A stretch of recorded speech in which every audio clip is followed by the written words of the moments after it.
Cameroon, Bandung, Africa, Bandung, to the world, Bandung. Your Bamenda man, your Ekona man, your Ngi man, your Bakri man, and proudly so, your anglophone brother. Je suis l'homme le plus noir de la terre. Désormais, appelez-moi le Nzé, Sa Majesté Sénateur Cletus. Je vous ai toujours dit ici, les amis, je dis encore, je peux me tromper, mais je me trompe de bonne foi. Ce qui se trompe de mauvaise foi, c'est visible. Je ne suis pas un acteur de football. Je n'ai jamais gagné 5 francs sur le football. Jamais. Mais je suis un amoureux de football. Et depuis que Samuel Eto'o est arrivé à la tête de la Fédération camerounaise de football, j'observe beaucoup de personnes. Parce que ça fait 2 ans que je suis entré dans ce combat pour dire stop à cette bashing, à ce lavage, à cette injure contre Samuel Eto'o. Stop à cela. J'observais et je voyais les mêmes gens qui racontaient les mêmes histoires. Et quand vous regardez bien, vous constatez que c'est des gens qui ont mangé l'argent de football et qu'on est en train de les écarter et ils s'énervent. Les gens qui ont voulu utiliser la FECAFOOT pour maintenir les clubs en Elite One et ça n'a pas marché, les gars s'énervent. Voilà la qualité des personnes, hein, les amis. La plupart qui racontent les histoires que le football est mort et tout en train de détruire le football, c'était les acteurs de football d'hier. Des gens qui n'ont jamais rien investi dans le football. J'ai dit rien investi dans le football. Des gens à qui le football les a tout donné. Des gens qui étaient les anciens fonctionnaires qui ont laissé leur travail, certains sont allés en retraite. Et aujourd'hui, ils créent les clubs juste pour la subvention de l'État. Ils sont visibles, hein? C'est des présidents de clubs qui passent leur temps sur les plateaux de télévision en train de pleurer la recette des matchs. On ne nous a pas donné la recette des matchs. On nous a donné seulement 23%. Ce sont ces présidents-là qui comptent sur la recette des matchs pour nourrir les joueurs. Qui comptent sur la recette des matchs pour payer les primes. Et je viens d'apprendre quelque chose. Les joueurs, quand ils jouent, s'ils gagnent, les gars vont se battre pour les donner les primes. Ils font match nul, ils vont se battre pour donner les primes. Mais quand ils perdent un match, parfois même le transport, c'est un problème. Vous trouvez que c'est normal? C'est des gens qui veulent faire carrière dans le football. Ce sont des aventuriers. Et ils ne sont pas plus de 10. Hein, sur MTN et Ligue 1, MTN et Ligue 2. Ils ne sont pas plus de 10. Et s'il n'est pas dans le football amateur, ils ne sont pas plus de 4. Hein. Mais c'est eux qui crient fort, qui monnaient les journalistes, qui monnaient les blogueurs pour raconter que Eto'o est mauvais. Eto'o fait des choses qui ne sont pas bien.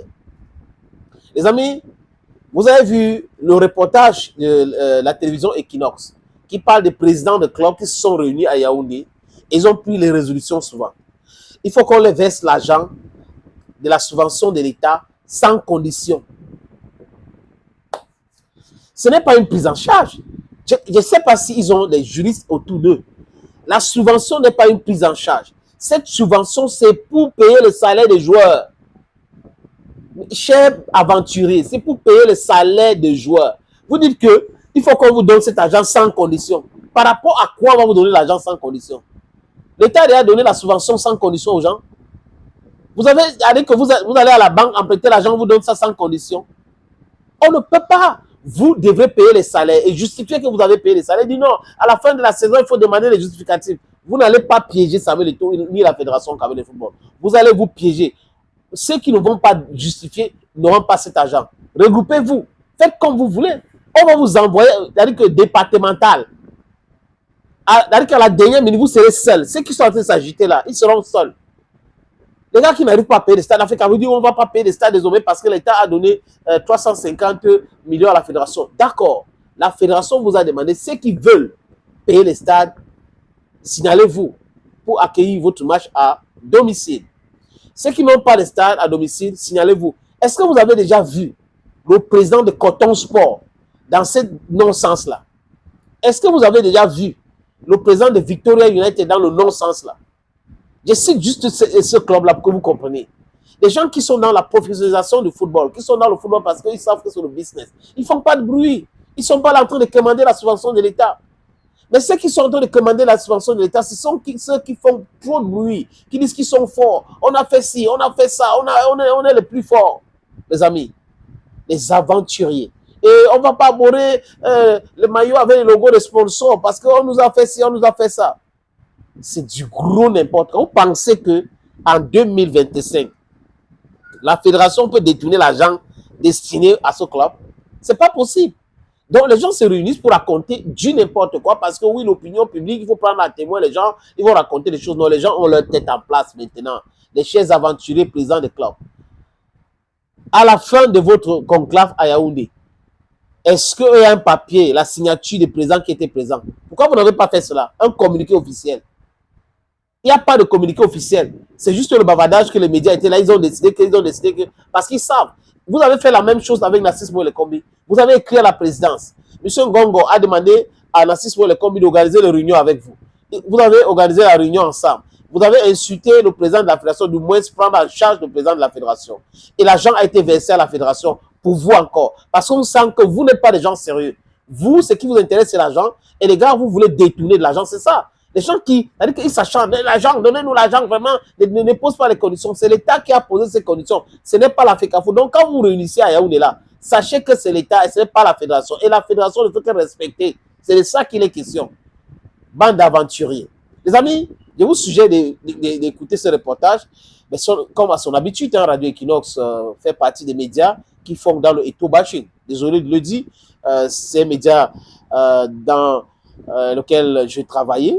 Mais Equinox est spécialisé aujourd'hui dans tout ce qui est négatif concernant le président de la Fédération camerounaise de football, Samuel Eto'o. On regarde.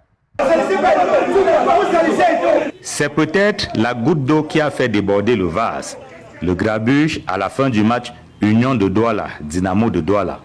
Les responsables des Nassara et les représentants de la FECAFOOT ont publiquement affiché leur désaccord au sujet de la répartition de la recette du match disputé au stade annexe de la réunification à Douala. Réunis à Yaoundé au lendemain de cet imbroglio, les présidents de club prennent des résolutions lourdes de conséquences. Primo, plus aucun club ne payera les frais de location de stade. Les présidents de club s'appuient sur un communiqué du ministre des Sports et de l'Éducation physique.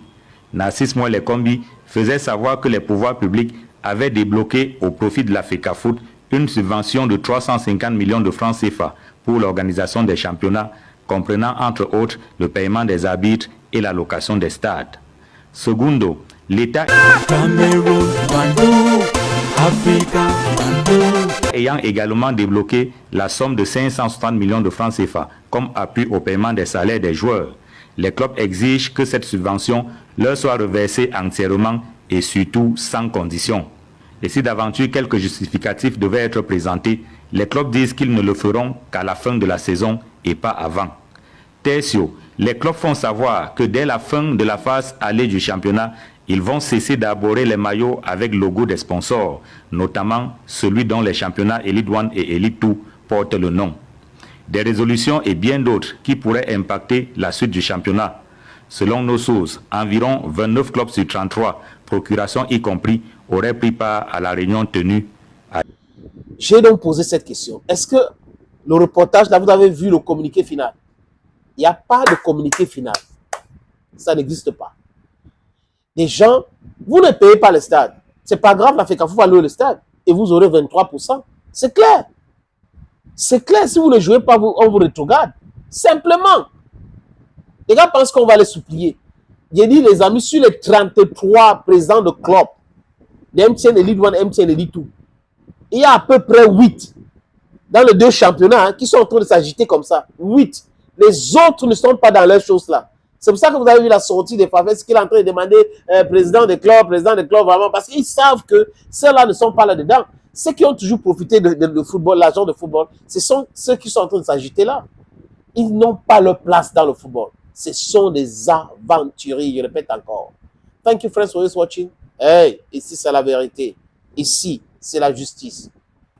Bamendaman, Ekunaman, Ngiman, Bakuriman, I'm proudly so your Anglophone brother.